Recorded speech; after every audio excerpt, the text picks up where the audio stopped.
Welcome back, everyone. Today we're going to give an introduction into computer hardware. Let's get into the computers themselves, how computers work a little bit, what are the parts of the computer, what makes the computer actually function. So that's what we're talking about today is computer hardware. So computers, you've probably all seen a desktop computer. So there's a desktop computer here. And in this this picture, we have a CPU or a tower type system. And this computer also has a monitor and a keyboard and mouse. Okay, so whenever you think about computers or you think about digital devices, you can always think about them in terms of inputs and outputs. So in this computer, we have kind of the processor, the central processing unit. What are the inputs into this processing unit? Well, the inputs would be something like the keyboard and the mouse. What are the outputs? What do we get out of the computer? Well, we get interaction with the display. So whatever is showing on the display is output by the computer. Okay. Now we can also have things like printers, which would output. We can have network connections, which would be both an input and an output. If we're trying to communicate with the internet, we both have to, send data out and also receive data from the network. Okay. So whenever you think about computers, you can think about almost everything in terms of inputs or outputs. Is it an input? Is it an output? In this case, from the human, one of the easiest ways for a human to get data into the computer is by a keyboard and mouse. And there's actually a lot of really interesting research on why the keyboard was selected and why the mouse was finally selected. Why do you think that we use mice whenever we're trying to do some sort of precision work? Why don't we use a joystick, or why don't we use a glove that fits over our hand, something like that? Well, so far the mouse has been one of the most precise, most accurate, and cheapest ways and relatively intuitive ways for humans to interact with the computer screen. Keyboard as well. If you want to enter information in, now the keyboard is basically coming almost exactly from the typewriter. But the interesting thing about the keyboard, think about why do we put the keys where they are on the keyboard? And there's a lot of history to why the keys are in the certain place that we put them. Most people's keyboards are in what we call a QWERTY configuration. If you look at the top left-hand side of your keyboard, you'll probably see QWERTY, and we call that a QWERTY keyboard. Now, the reason that we use a QWERTY keyboard kind of as the standard keyboard is because we copied them over from typewriters. Well, why did typewriters use that configuration for typewriters? Well, it turns out that they actually had a different configuration for typewriters initially, but people were typing so fast with the typewriter that the typewriter would get jammed. So they actually gave the QWERTY keyboard on typewriters, so that way people would have to slow down when they're typing, and the typewriter wouldn't get jammed. So basically, we've just kind of inherited this system that might not actually be as efficient as possible, but it is relatively easy to use. It is known by most people. And now that people are comfortable with a certain keyboard layout, they don't want to change very easily.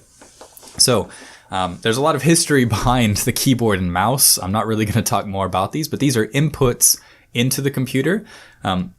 Something like a display or a monitor would be an output.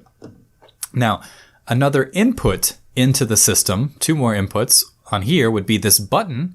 This is a power input. It controls whether power is input or not, and it controls whether the computer turns on or not. And then there's also this CD or DVD player. And it could be both an input or an output. If it's a DVD player, then the DVD is giving data to the computer, so it's an input. If you're writing a CD or writing a DVD, then you're outputting data from the computer. Okay, so here we basically have the computer, which is this tower here. This is the actual computer. The monitor, which is this TV-looking screen. The keyboard, which is the keyboard, and then the mouse, which is this little round thing over here. All of those are basically one of the cheapest and most efficient ways that we can interact with different computer systems. Now, this is the back of the computer. So if you look at the picture on the left, the back of this computer, from the top, this top part here, this whole section, you might be able to guess what it is from this plug. This is the power source. This is where all of the computer gets its power from. And we'll talk about the inside in a second. But the power source takes power from the wall and powers the rest of the computer. From the top, there's this kind of, let's say, holes in the back of the computer, and that is for ventilation. It's not a fan. There is a fan inside the power source, but here there's not a fan in the back. This is just for air to come in. The computer gets really, really hot, obviously, and if you put it in an enclosed case and new air can't get in, then the computer can overheat and maybe even catch on fire if it gets hot enough. So that's one thing. So you have to have a flow of air. So these cases are designed to keep the computer cool. Okay. Next, from the left-hand side, we can see this gray cable with a purple adapter.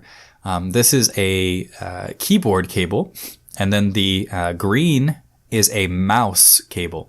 And this is an older standard. Most of them now will be USB, but sometimes you see older keyboards with this purple round plug. This is called a PS2 plug, and the same for a mouse. These are the older standards.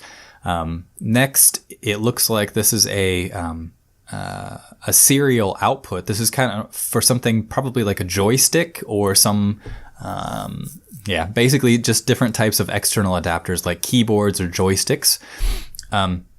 This long pink adapter or connector is for parallel printers.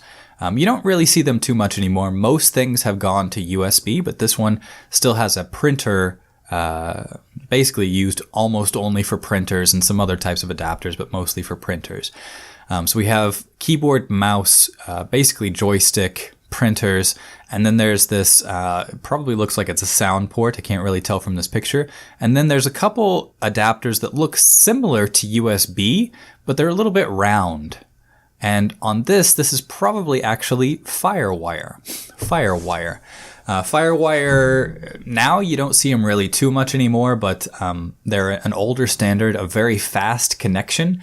That gives you direct memory access. They're usually used for things like cameras, like video cameras, and transferring large amounts of video really quick. There's two plugs plugged in here, and these are just standard USB ports. So USB. And then next there's this kind of square connector, and that's for a network cable. That's where you would plug a cable in that goes into your Wi-Fi router, or just an internet cable, basically. We'll talk more about what that internet cable is probably next week, but an internet cable or network cable can be plugged into there.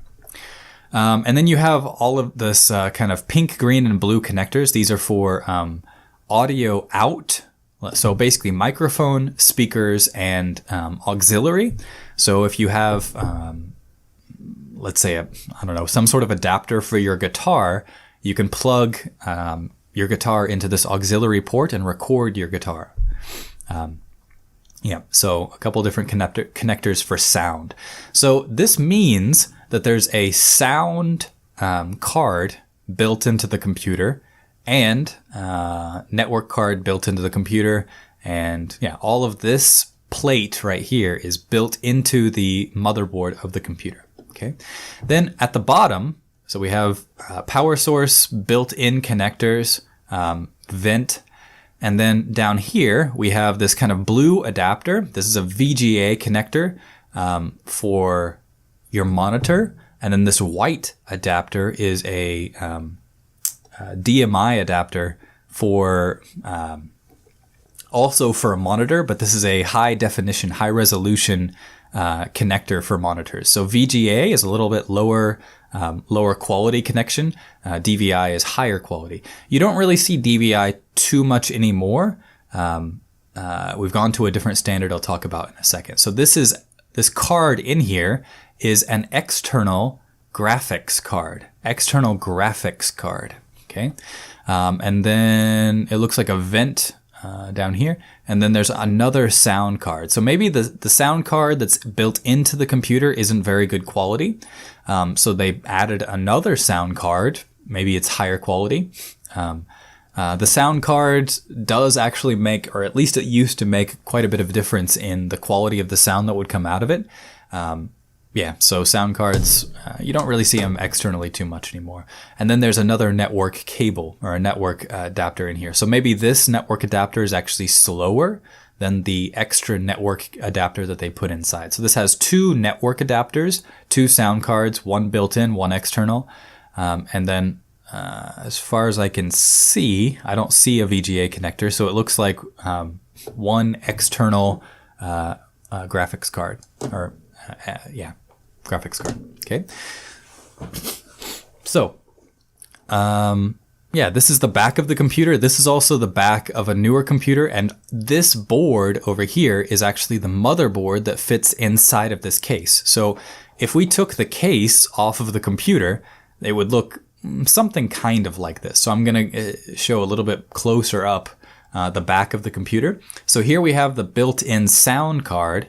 Again, for speakers, audio input, things like that. And then we have a unified PS2 connector. So because it's purple and green, it will accept either a keyboard or a mouse. And then it has two USB ports for presumably, a keyboard or a mouse. And then we have a network adapter. So a network adapter.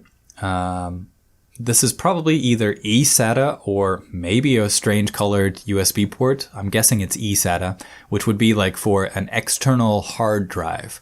So a connector for an external hard drive. And then this looks like it's probably a new type of USB. And then these are two video connectors, newer type of video connectors. Not VGA, not DVI, HDMI. So this is an HDMI, actually, I think it's two different standards of HDMI, but this is at least an HDMI adapter. So probably for dual monitors. So from this one computer, you can plug in two monitors to it. These are, I believe, also, they could be for wireless, but I'm pretty sure they're for networking. Actually, they might be for wireless now that I look at it. So this could be for a Wi-Fi connection. And if you have three, it could be to try to do some duplexing or just get a better signal. I'm not really sure about this board. Then there's two more USB connectors, and actually these are USB. So this red one over here is probably USB as well. I'm not sure why they're colored red, probably just to look cool, but the blue ones are normally USB 3.0, which is the newest standard. So this is also the back of a newer high-end motherboard. Okay, so this is a motherboard. This is a computer inside its case. The metal part is the case. So let's see a little bit closer what a motherboard looks like. Okay, so if we were looking inside the case, this is the computer case. This is basically what most computers look like. There's this green board, and this is what we call the motherboard. You can see the pink, probably printer adapter or printer connector right here. And that would be sticking out of the back of the computer. This is the front is on the left, the back, what we just saw is on the right hand side. And then we can see a couple things. So where do we start? Okay, up here first, there's this orange cable. And this looks like it's a SATA cable. And it is going to a CD-ROM. So this is the back of a CD-ROM, and then you would put the CD in the front of the computer up here. This is a CD-ROM, and this is a SATA connection into the keyboard. This other cable, there's two cables. One's orange, and one has a white cable on it. This white cable and the cables close to it are power. So this big box right here is the power source for the entire computer. Now, the power source is coming out of the bottom, of the power source are cables, and all of this is power going into the motherboard. And the motherboard is like the main brain of the entire computer. It basically controls everything. So this needs a lot of power from the power source. And then out of the back of the power source, you have power going to like CD-ROMs. I think this is probably a floppy disk. And then hard drives are down here. You can see the power cables running down. So there's 2 hard drives in here, and all of that needs power. So all of that power is coming from the power source. So there's a lot of cables coming out. Let's see. Right, so we have the CD-ROM here. It's connected by SATA and it's receiving power. Then we have the floppy disk, which you probably won't see anymore in any computers. And it has power coming in this yellow cable right here. And then there's a ribbon cable, which is kind of an older standard that is coming down and into the motherboard and connecting directly to the motherboard. So yeah, floppy drives, this one's using a ribbon cable. We used to use ribbon cables for everything, for every external thing, like a CD-ROM would have a ribbon cable. Hard drives would have a ribbon cable, but now we've gone to a much faster standard that's SATA, this blue cable and this orange cable. Okay, so next, let's see. We have basically a lot of this is for ventilation. You see these holes right here that lets air come into the computer case and circulate around and then go out. If you go all the way down, there's 2 hard drives here. The hard drives are not part of the motherboard, but they are connected to the motherboard by this blue wire. This blue wire is also a SATA cable. So there's 2 hard drives inside this computer. So 2 hard drives, floppy disk, CD-ROM, power source, and then this big green thing is the motherboard. Now let's look at the motherboard a little bit closer. So on the motherboard, we have this big silver thing right here. And this silver thing is called a heat sink. Heat sink. Basically, it takes heat away from whatever is underneath. So underneath this silver thing is a chip. And that chip is the most important chip in the computer, called the processor, or the central processing unit. Okay, so there's the central processing unit underneath the silver thing, and it gets really hot, so we put a heat sink on it, and that heat sink helps to keep the processor cool whenever it's doing a lot of work. The processor looks very similar to this black chip right here, but a little bit different. Okay, so there's a lot of different chips on this motherboard. The processor looks similar to this black chip, but again, a little bit different. The next thing that I see here, there's a little chip that's long and flat right here, and it is called random access memory. So this is one stick or one DIMM of random access memory. We'll talk about random access memory in a second. This is power, like we said. This is a SATA connector for the CD-ROM or DVD. These are all of the ports that are sticking out of the back of the computer. Then there are PCIe connections. So I don't know if you can see it really well, but there's actually a card sticking into this white connector. So there's an external card sticking in, or expansion. We call it an expansion card. So this expansion card fits into this white slot. And then we can add additional chips and additional functionality to our computer by putting more cards into the computer. Now, a lot of computers today have cards built in, but we can expand, or we can change out cards and change out functionality depending on what we need the computer to do. So this looks like it's probably some sort of maybe a modem or a network cable. And these slots are called PCI slots, PCI. Okay, so there's this external expansion card, and the expansion card is also sticking out of the back, and that's where we would plug in network cables. It fits into this slot in the motherboard, and then it expands what the motherboard is capable of. So next, this is the motherboard a little bit more up close, slightly different type of motherboard. So let's look at what are the biggest features. So these connectors up here would be actually sticking out of the back of the computer. Okay, so this connector would stick out of the back of the computer. This slot is for the central processing unit. This is where we would put the central processing unit in. This is only a motherboard, no extra adapters or anything like that. So this is where the processor would go. This is probably, I'm not sure exactly, but maybe built-in video. Yeah, I'm guessing it's built-in video because it looks like there's a heat sink here, which means it gets very hot.